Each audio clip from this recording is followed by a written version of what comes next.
Hi, Brother Wilson. I'm going to be teaching Alaya how to make sugar cookies this week.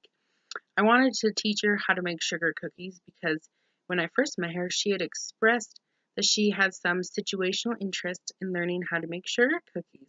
And this is something that is in her zone of proximal development. So, to start off the lesson, I'm going to meet her at your office and introduce myself and the person who will be filming the lesson. This will allow Alaya to interact socially with more people, which is one of Howard Gardner's multiple intelligences. Alaya is Piaget's pre-operational stage, which is when she's learning to describe people, their feelings, the environment around her, and she has an increased energy, which will foster the ability to initiate new activities. Also, she's still a little bit egocentric and has a personal fable about herself, but is slowly moving away from this stage. Then, after the introductions, we're going to walk down the hall to the kitchen.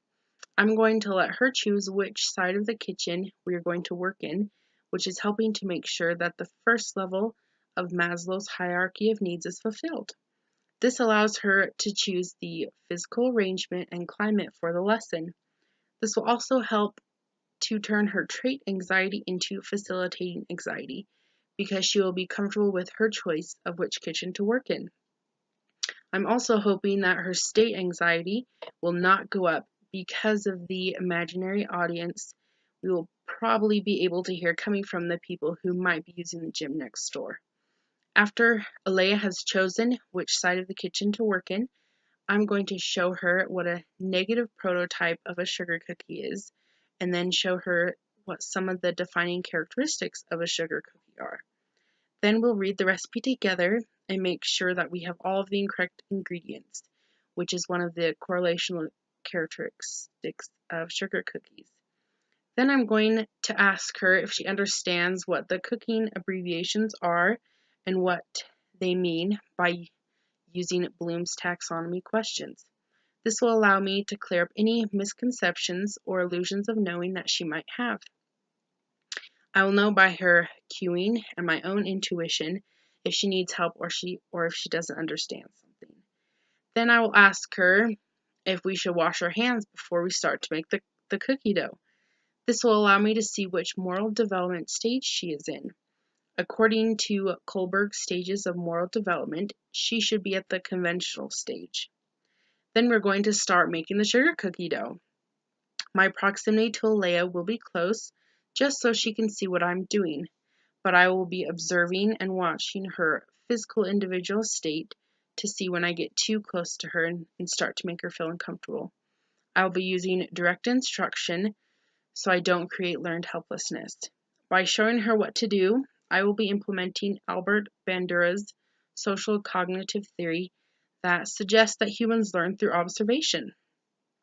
During this process, Alaya's psychomotor domain, frontal lobe, temporal lobe, motor cortex, affective domain, cognitive domain, occipital lobe, and cerebellum will all be working together to process what is happening and what Alaya is learning.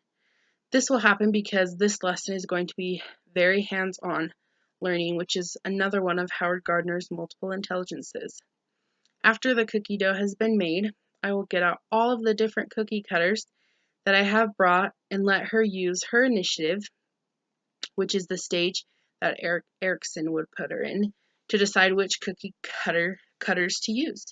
This will allow her to use her hot cognition to associate sugar cookies with different cookie cutters.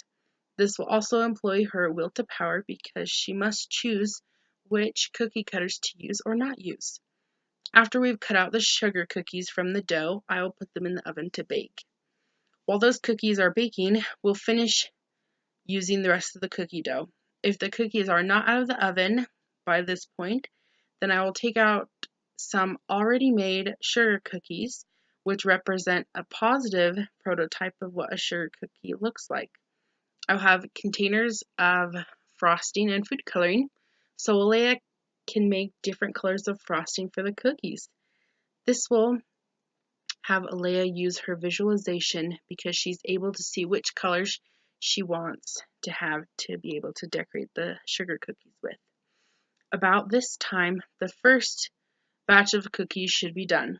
I'll take them out of the oven and put the second batch of cookies in the oven. I will have Alaya help me to move those baked cookies from the cookie sheet to a cooling rack. While those cookies are cooling, we will be decorating already baked sugar cookies. As she is decorating the cookies, I will be giving her some positive reinforcement on how well she is decorating the cookies.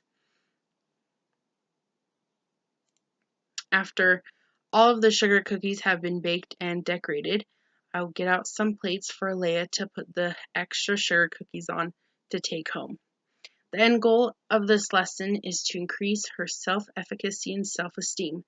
My hope is that this lesson will be set in her schema and in her sensory register, so she will be able to remember how to make sugar cookies, and that she will have a sense of mastery because she now knows how to make sugar cookies. She will be able to use discovery learning to connect and apply things she has learned from other cooking lessons to this lesson, and she'll become more self-regulated because she has learned from her past cooking mistakes.